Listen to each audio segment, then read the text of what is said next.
একবার ভাবুন তো, একদিন আপনি ঘুমোতে গেলেন এবং ঘুম থেকে উঠে দেখলেন ৫০০ বছর কেটে গেছে আর পৃথিবীর প্রত্যেকটা মানুষ বোকা হয়ে গেছে, শুধুমাত্র আপনি ছাড়া। এমনই এক অবিশ্বাস্য এবং মজাদার গল্প নিয়ে তৈরি করা হয়েছে আজকের এই মুভিটি, যার নাম ইডিওক্রেজি।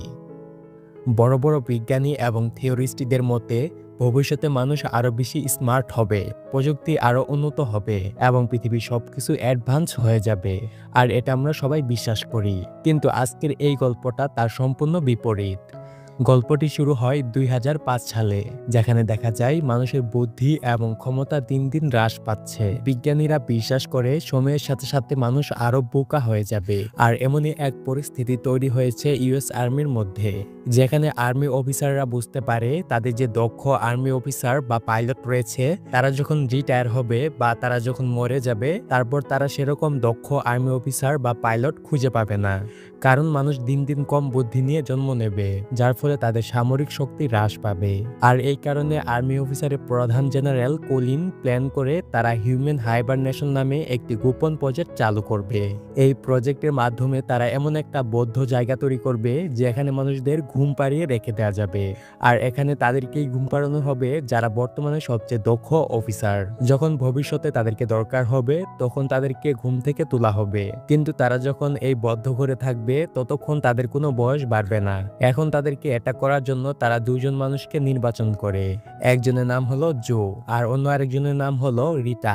তাদেরকে বেছে নেওয়ার সবচেয়ে বড় কারণ হলো তাদের ফ্যামিলি বলতে কেউ নেই, না আছে তাদের বাবা মা, না আছে তাদের কোনো ভাই বোন।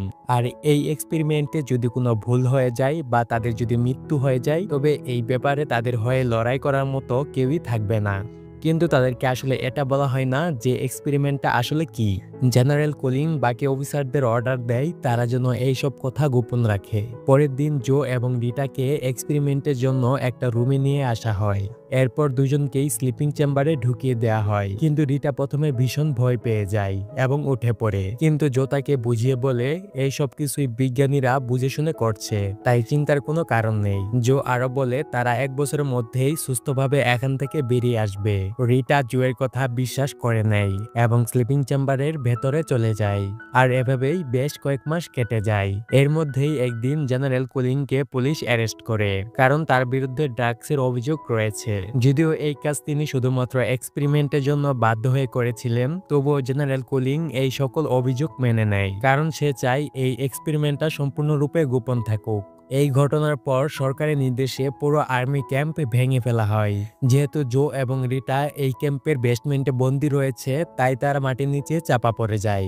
আর এভাবেই আস্তে আস্তে বেশ কয়েক বছর কেটে যায় এবং সময়ের সাথে সাথে মানুষ বোকা এবং বুদ্ধিহীন হয়ে যায় এবং তারা বিশ্বাস করে যে বিজ্ঞানীরা তাদের এসব সমস্যার সমাধান করবে। কিন্তু বিজ্ঞানীরাও এখন বুদ্ধিহীন, তাই তারা যে যার মতো যা খুশি এক্সপেরিমেন্ট করতে শুরু করে, যেগুলো একটাও খুব বেশি গুরুত্বপূর্ণ জিনিস নয়। আর এভাবেই সময় পেরিয়ে ৫০০ বছর কেটে যায় এবং চলে আসে ২৫২৫ সাল। আর এটা সেই সময় যখন মানুষ খুব সাধারণ কাজগুলো করতে পারছে না, যেমন শহরের মাঝে ময়লা জমতে জমতে এক বিশাল স্তূপের আকার নিয়েছে, কিন্তু মানুষের এই ময়লার স্তূপ হওয়াকে আটকাতে পারছে না। যার ফলে এই ২৫০৫ সালে একটা অদ্ভুত ঘটনা ঘটে। একটা ময়লার গাড়ি এই স্তূপের এখানে আসে ময়লা রাখার জন্য, যার ফলে এই স্তূপ ভেঙে শহরের চারপাশে ছড়িয়ে পড়ে। কিন্তু অদ্ভুত ব্যাপারটা হলো এই ময়লার সাথে সাথে জোয়ের স্লিপিং চেম্বারটা একটা অচেনা ব্যক্তির ঘরে ঢুকে যায়। এর কারণ হলো ময়লার স্তূপ যেখানে ছিল ঠিক তার নিচেই পুরো আর্মি ক্যাম্পের বেসমেন্টটা ছিল। জো ৫০০ বছর পর স্লিপিং চেম্বার থেকে বেরিয়ে আসে এবং তার বয়স একটুও বাড়েনি, কিন্তু সে সম্পূর্ণ কনফিউজ থাকে, কারণ সে বর্তমানে অন্য জায়গায় রয়েছে। এই বাড়িটা যার, সেই ব্যক্তির নাম হলো ফিটো। আর সে এই ঘটনার পরেও এই ময়লা এবং জোকে সম্পূর্ণ ইগনোর করে নিজের কাজ চালিয়ে যায় এবং মন দিয়ে টিভি দেখতে থাকে। এমনকি সে জোকে চুপ করতে বলে, যাতে করে তার টিভি দেখতে অসুবিধা না হয়। এখানে আমরা দেখতে পাই ফিটো এতটাই অলস যে তার টয়লেটটাও তার সোফার সাথে সেট করে নিয়েছে, যাতে করে তার উঠতে না হয় এবং টিভি দেখতে কোনো অসুবিধা না হয়। এখন যেহেতু জো আওয়াজ করতেই থাকে, তাই ফিটো জোকে লাথি দিয়ে ঘর থেকে বের করে দেয়। এখন জো নিজেকে বেশ অসহায় মনে করতে শুরু করে, কারণ বাইরের দুনিয়া সম্পূর্ণ আলাদা এবং তাকে সম্পূর্ণ বিভ্রান্তিতে ফেলে দেয়। কিছুক্ষণ পর জো রাস্তার পাশে একদল ছেলেকে দেখতে পায়। জো তাদের কাছে যায়, কিন্তু সে যখন তাদের সাথে কথা বলতে যায় তখন ছেলেগুলো তার দিকে ছুটে আসে এবং তাকে তাড়িয়ে দেয়। এইসব দেখে জো কিছুই বুঝতে পারে না, তার মাথা যন্ত্রণা শুরু হয়ে যায়। তাই সে কাছাকাছি একটি হসপিটালে যায় এবং সেখানে থাকা রিসেপশনে গিয়ে সে তার সব সমস্যা বলতে শুরু করে। সে প্রথমে জানায় সে একজন আর্মি অফিসার, কিন্তু রিসেপশনে বসে থাকা মহিলা এসব কিছুই বুঝতে পারে না। তাই সে তার টেবিলে থাকা একটি বোতাম প্রেস করে তাকে অন্য ঘরে পাঠিয়ে দেয়। জো কথা মতো সেই ঘরে যায় এবং সেখানে থাকা একটি জলের কল থেকে জল খাওয়ার চেষ্টা করে, কিন্তু সে লক্ষ্য করে কল থেকে জল নয় বরং এনার্জি ড্রিঙ্ক বের হচ্ছে, যার নাম ব্রেন্ডো। জো সঙ্গে সঙ্গে সেখানকার স্টাফদের জিজ্ঞাসা করে খাবার জল কোথায় পাওয়া যাবে। এই কথা শুনে স্টাফটি হাসতে শুরু করে, কারণ এই সময়ে মানুষ জল শুধুমাত্র টয়লেটেই ব্যবহার করে এবং খাবার জন্য শুধুমাত্র এনার্জি ড্রিঙ্ক ব্যবহার করে। এইসব দেখে জো আরো বেশি বিভ্রান্তিতে পড়ে যায়। তাই সে এবার ডাক্তারের কাছে যায় এটা শিওর হতে যে তার শরীর অসুস্থ হয়েছে কিনা। ডাক্তার জোকে দেখে 3টি তার তার হাতে দেয়, একটা মুখে, একটা কানে এবং আরেকটা হাতে ধরে থাকতে বলে। জো বেশ অবাক হয়ে যায়, কিন্তু সে ডাক্তারের কথা মতোই কাজ করে। কিছুক্ষণ পর ডাক্তার জানায় তার ভুল হয়ে গেছে, সে তারগুলো উল্টাপাল্টা করে ফেলেছিল। তাই সে পুনরায় জোকে তারগুলি ধরতে বলে, কিন্তু এবার জো পালিয়ে যায় এবং এনার্জি ড্রিঙ্ক দিয়ে মুখটা ধুয়ে ফেলে। এরপর জো আবারও ডাক্তারের কাছে যায়, কিন্তু এবার ডাক্তারকে দেখে মোটেও ডাক্তার মনে হয় না, কারণ তার জামা কাপড় খুবই সাধারণ থাকে, এমনকি তার আচরণগুলো খুবই বাজে প্রকৃতির হয়। জো তবুও নিজের মনের কথা ডাক্তারকে জানায়। সে ডাক্তারকে বলে হয়তো আর্মি অফিসাররা আমায় ড্রাগস দিয়েছে, যার কারণে আমি অদ্ভুত অদ্ভুত জিনিস দেখতে পাচ্ছি এবং অনুভব করছি। তাই আপনি আমায় এমন কিছু দিন যাতে আমার এই সমস্যা দূর হয়ে যায়। কিন্তু ডাক্তার তার কথা সিরিয়াস ভাবে নেয় না এবং তাকে গালাগাল দিয়ে চুপ করিয়ে দেয়। জো বেশ হতাশ হয়ে যায়। ঠিক তখনই সে টেবিলে থাকা একটি কার্ড দেখতে পায়, যেখানে লেখা আছে 2505 সাল। জো প্রথমবার বুঝতে পারে সে 500 বছর পর ঘুম থেকে উঠেছে। জো নিজেকে বিশ্বাস করাতে পারে না। সে সঙ্গে সঙ্গে ঘর থেকে জানালার পাশে যায় এবং জানালা খুলতেই সে অবাক হয়ে যায়। সে দেখে পুরো শহরে যত বড় বড় বিল্ডিং ছিল সেগুলো সব ভেঙে পড়েছে, এমনকি তার যত রিলেটিভদের বাড়ি ছিল সেগুলো সব ধ্বংস হয়ে গেছে। এখন ডাক্তার যখন দেখতে পারে জোয়ের হাতে ট্যাটু নেই, সে বেশ ভয় পেয়ে যায়, কারণ এখনকার নিয়ম অনুযায়ী প্রত্যেকটা মানুষের হাতে ট্যাটু থাকতে হবে, আর এটা দেশের নাগরিকত্ব প্রমাণ করে। কিন্তু জোয়ের হাতে সেটা নেই, তাই ডাক্তার মনে করে সে আতঙ্কবাদী। তাই সে চিৎকার করে, আর এই চিৎকার শুনে জো বেশ ভয় পেয়ে যায়। তাই সে হসপিটাল থেকে পালিয়ে বেরিয়ে আসে। এদিকে ডাক্তারও সঙ্গে সঙ্গে পুলিশকে জানিয়ে দেয়, কারণ জো টাকা না দিয়েই পালিয়ে গেছে। এখন জো ধীরে ধীরে সবকিছু বুঝে যায়। সে বুঝতে পারে এখানে ইকোনমি সম্পূর্ণ শেষ হয়ে গেছে, এমনকি প্রত্যেকটা মানুষ সম্পূর্ণরূপে বোকা। এইসব দেখে জোয়ের মোটেও ভালো লাগে না। তাই সে একটা সিনেমা হলে যায় মনটাকে খুশি করার জন্য, কিন্তু সেখানে গিয়ে তার মন আরো বেশি খারাপ হয়ে যায়, কারণ 90 মিনিটের মুভিতে শুধুমাত্র একটা পিকচারই দেখানো হয়, আর সেটা সবাই মন দিয়ে দেখতে থাকে এবং হাসতে থাকে। তাই সে রাগ করে সিনেমা হল থেকে বেরিয়ে আসে, কিন্তু বাইরে আসতেই পুলিশ তাকে ধরে ফেলে এবং তাকে কোর্টে নিয়ে যায়। জো নিজের জন্য একটা উকিল হায়ার করে, আর এই উকিল আর কেউ নয়, সে ছিল ফিটো, যাকে আমরা গল্পের শুরুতে দেখেছি। এখন ফিটো জোয়ের হয়ে কাজ করার বদলে তাকে নিয়ে মজা করে, যার ফলে কোর্টে থাকা প্রত্যেকটা মানুষ হাসতে শুরু করে, যার কারণে জো নিজেই নিজের হয়ে কেস লড়ে এবং তার সাথে যা যা ঘটেছে সে সবকিছু জানায়। কিন্তু এই কথাতেও তারা হাসি থামায় না, বরং এবার স্বয়ং জাজও হাসতে শুরু করে এবং সবশেষে জাজ জোকে দোষী ঘোষণা করে দেয় এবং তাকে জেলে বন্দি করার অর্ডার দিয়ে দেয়। অন্যদিকে রিটাকে দেখানো হয় যে কিনা স্লিপিং চেম্বার থেকে বেরিয়ে আসছে, আর সে তার পরিচিত মানুষদের সাথে যোগাযোগ করার চেষ্টা করে, কিন্তু ফোনে রিং হয় না, কারণ এটা এমন একটা সময় যখন দেশের ইকোনমি খুবই নিচে চলে গেছে, যার ফলে একটা ফোন করতে গেলেও তাকে $2000 পে করতে হবে, অর্থাৎ 2 লক্ষ টাকারও বেশি। রিটা বুঝতে পারে তার কাছে এত টাকা নেই, তাই সে এখান থেকে চলে যেতে থাকে। অন্যদিকে পুলিশ জোকে সেই জায়গায় নিয়ে যায় যেখানে নাগরিকত্ব প্রমাণের জন্য মানুষের শরীরে ট্যাটু বানানো হয়। জো মেশিনে হাত ঢোকাতেই মেশিন তাকে তার নাম জিজ্ঞেস করে। জো এমনিতেই আগে থেকে অনেক বিরক্ত বোধ করছিল, তাই সে এবার বিরক্তির সাথে জানায় নট শিওর।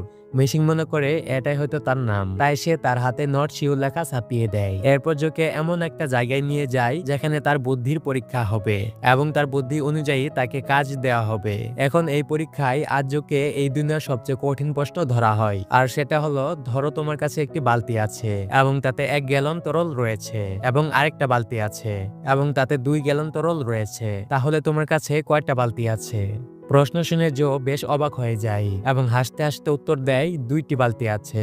উত্তর শুনে সবাই চমকে যায়, কারণ এই প্রশ্ন এখানে থাকা প্রত্যেকটা মানুষের কাছে খুবই কঠিন। তাই প্রত্যেক মানুষ জোকে জিনিয়াস মনে করতে শুরু করে। এখন এরা জোকে জেলে নিয়ে যায়। যেহেতু এখানে থাকা প্রত্যেকটা গার্ড বোকা এবং বুদ্ধিহীন, তাই জো এই সুযোগে এক গার্ডকে জানায় আজকে তাকে ছেড়ে দেওয়া হবে। এই কথাটা গার্ড বিশ্বাস করে নাই, আর এই সুযোগে জো জেল থেকে পালিয়ে যায়। কিন্তু গার্ডরা তাকে কোনো বাধা দেয় না। এখন জো আবার তার উকিল ফিটোর কাছে যায় এবং তার কাছে হেল্প চায়। সে ফিটোকে বলে, আমি যে সময় ছিলাম তখন বিজ্ঞানীরা টাইম ট্রাভেল মেশিনের গবেষণা শুরু করেছিল, আর এতদিনে সেই মেশিন তৈরি হয়ে যাওয়ার কথা। তুমি কি এ ব্যাপারে জানো? ফিটো বলে, হ্যাঁ আমি জানি, যেটা সাহায্যে ভবিষ্যতে এবং অতীতে যাওয়া যায়। কিন্তু আমি তোমাকে কেন সাহায্য করব? জো বলে, আমরা এই মেশিনের সাহায্যে 500 বছর পিছনে চলে যাব, আর তখন টাকার মূল্য অনেক বেশি ছিল, যার ফলে তোমার কাছে যত টাকা আছে সেগুলোর মূল্য অনেক গুণ বেড়ে যাবে। যেহেতু ফিটো অনেক টাকা পছন্দ করে, তাই সে রাজি হয়ে যায় এবং তাকে গাড়ি করে সেই টাইম ট্রাভেলের মেশিনের দিকে নিয়ে যেতে থাকে। কিন্তু রাস্তায় তারা রিটাকে দেখতে পায়, তাই জো রিটাকে তাদের সাথে নিয়ে নেয়। এখন এরা গাড়ি করে একটা বাজারের মধ্য দিয়ে যেতে শুরু করে। এই বাজারটা শুধুমাত্র ইলেকট্রনিক্স জিনিসপত্রে ছিল, যার ফলে বাজারে ঢুকতেই জোয়ের হাতে টেটুটা একটা মেশিনে স্ক্যান হয়ে যায়, যার ফলে পুলিশ জানতে পেরে যায় জো কোথায় আছে। ঠিক তখনই পুলিশ জোকে ধরে নেয়। এখন পুলিশ জোকে জেলে নয়, বরং হোয়াইট হাউসে নিয়ে আসে, যেখানে বর্তমান প্রেসিডেন্ট কামাচো থাকে। কামাচো জোয়ের সাথে মজা করে। সে তাকে বলে, আমি মনে করেছিলাম তোমার মাথাটা অনেক বড়, কারণ তুমি একজন জিনিয়াস। আসলে জোয়ের যখন আইকিউ টেস্ট হয়েছিল সেগুলো সবই প্রেসিডেন্ট জানতে পেরেছে, তাই সে জোকে এই দুনিয়ার সবচেয়ে বুদ্ধিমান ব্যক্তি ঘোষণা করে দেয়। এখন প্রত্যেকে একটি ঘরে একত্রিত হয়, আর প্রেসিডেন্ট কামাচো তাদেরকে বক্তৃতা দিতে শুরু করে। কামাচো জানায়, এই শহরে মানুষেরা খাবারের সমস্যায় ভুগছে, আর আমি এই সমস্যার সমাধান করে দেব। আসলে এই সময়ে কোনো চাষবাস ভালোভাবে হচ্ছে না, তাই প্রেসিডেন্ট মনে করে জয়ী একমাত্র ব্যক্তি যে এই সমস্যার সমাধান করতে পারবে, কারণ সে অনেক বুদ্ধিমান। এখন জো আবারও ফিটোর কাছে যায় এবং তাকে শেষবারের মতো টাইম মেশিনের সম্বন্ধে জিজ্ঞেস করে, আর ফিটো তখন টাইম মেশিনের ঠিকানা বলে দেয়। সে জানায় টাইম মেশিনটি মিউজিয়ামের মধ্যে রয়েছে। এখন জো বুঝতে পারে তাকে যে করে হোক মিউজিয়ামে যেতে হবে, তাই সে মিউজিয়ামের পাশে জমিটা দেখতে যাবে এবং এই বাহানায় সে টাইম মেশিনের কাছে পৌঁছাতে পারবে।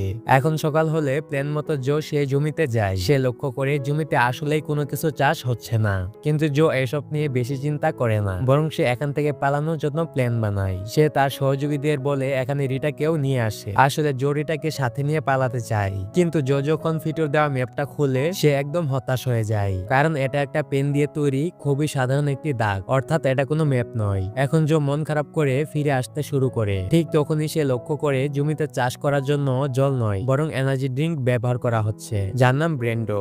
এখন জো একটা মিটিং করে এবং মিটিং এ এসে সবাইকে জানায় তারা যদি ব্রেন্ডোর বদলে জল ব্যবহার করে তাহলে তাদের চাষ ভালো হবে। এই কথা শুনে মিটিং এ থাকা বাকি লোকেরা বিভিন্ন ধরনের প্রশ্ন করে। কেউ মনে করে যদি জল দিয়ে এত কিছু হতো তাহলে তো টয়লেটে চাষবাস ভালো হতো, কারণ তারা জল একমাত্র টয়লেটেই ব্যবহার করে। জো বুঝতে পারে এই মূর্খদেরকে সে বুঝাতে পারবে না, তাই সে তাদেরকে তাদের মতো করেই বোঝায়। সে তাদেরকে বলে, আমি গাছদের সাথে কথা বলতে পারি, আর গাছ স্বয়ং আমাদেরকে জানিয়েছে তারা জল চায়, এনার্জি ড্রিঙ্ক নয়। এই কথা শুনে এদের সবার বিশ্বাস হয়। এরপর থেকে তারা প্রত্যেকেই চাষবাসের জন্য জল ব্যবহার করা শুরু করে দেয়। কিন্তু ব্রেন্ডো এনার্জি ড্রিঙ্কের ব্যবসায় অনেক ক্ষতি হয়ে যায়, এমনকি ব্রেন্ডো কোম্পানিতে কর্মচারীরা কর্মহীন হয়ে যায়। তাই তারা এর বিরুদ্ধে প্রোটেস্ট শুরু করে দেয়, যার ফলে খবরের চ্যানেলগুলোতে এই খবর দেখাতে শুরু করে। এমনকি এই ঘটনার ফলে সবাই জোকেই দোষারোপ করে। সবাই মনে করে জয়ী তাদেরকে কর্মহীন করেছে, যার ফলে জোকে আবারও জেলে যেতে হয়, আর এবার তাকে কোর্ট থেকে মৃত্যুদণ্ডের শাস্তি দেওয়া হয়। আর এই মৃত্যুদণ্ড ফাঁসি সাহায্যে নয়, বরং একটা বড় গাড়ির সাহায্যে দেওয়া হবে। আসলে এই সময়ে কোনো মানুষের মৃত্যুদণ্ডের শাস্তি ঠিক এভাবেই দেওয়া হয়। চারপাশে হাজার হাজার মানুষ থাকে এবং তার মাঝে এক দৈত্যকার গাড়ি আসামিকে পিষে মেরে ফেলে। আর এখানেও ঠিক তেমনটাই হয়। জোকে একটা ছোট গাড়ি দেওয়া হয় নিজেকে রক্ষা করার জন্য, এবং তার সামনে ধেয়ে আসে এক দৈত্যকার গাড়ি। আর এসব কিছু টিভিতে লাইভে দেখানো হয়, যার ফলে ফিটো এবং রিটা এগুলো সব টিভিতে দেখতে থাকে। ঠিক তখনই রিটা লক্ষ্য করে বাইরে একটা গোলাপের চারা গাছ হয়েছে, তাই রিটা সঙ্গে সঙ্গে ফিটোকে নিয়ে সেই জায়গায় যায় যেখানে চাষ করা হচ্ছিল, কারণ সে চায় এই সবকিছু প্রত্যেকটা মানুষ জানুক, যাতে করে প্রমাণিত হয় জো নির্দোষ এবং তার প্ল্যান একদম সঠিক। অন্যদিকে জো নিজেকে মৃত্যুর হাত থেকে বারবার বাঁচাতে থাকে, আর এদিকে রিটা একজন ক্যামেরাম্যানকে নিয়ে সেই চাষের জমিতে যায় এবং সেগুলো লাইভ টিভিতে টেলিকাস্ট করে দেয়, যার ফলে জোয়ের চারপাশে থাকা প্রত্যেকটা মানুষ প্রথমবার জানতে পারে জো যা বলেছিল সবই সত্যি এবং সে সম্পূর্ণ নির্দোষ। এখন এসব কিছু দেখে প্রেসিডেন্ট নিজেই জোকে মৃত্যুর হাত থেকে রক্ষা করে এবং তাকে ক্ষমা করে দেয়। তখন তারা প্রত্যেকে এই খুশিতে হোয়াইট হাউসের মধ্যে একটা পার্টির আয়োজন করে,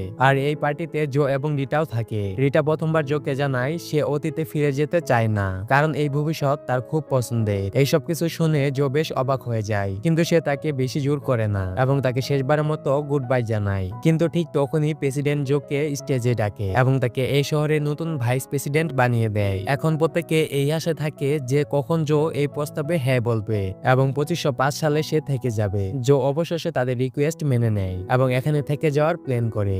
এরপর বেশ কয়েক মাস কেটে যায় এবং জো এখন ভাইস প্রেসিডেন্ট থেকে প্রেসিডেন্ট হয়ে যায় এবং সে রিটাকে বিয়ে করে নেয়, যার ফলে তাদের 3 সন্তানের জন্ম হয় এবং তারা হয় এই দুনিয়ার সবচেয়ে বুদ্ধিমান বাচ্চা। অন্যদিকে ফিটো জোয়ের সাথে থেকে ভাইস প্রেসিডেন্ট হয়ে যায় আর সে 8টা বিয়ে করে এবং তার 32টা বাচ্চা হয়, আর তারা ছিল এই পৃথিবীর সবথেকে মূর্খ বাচ্চা।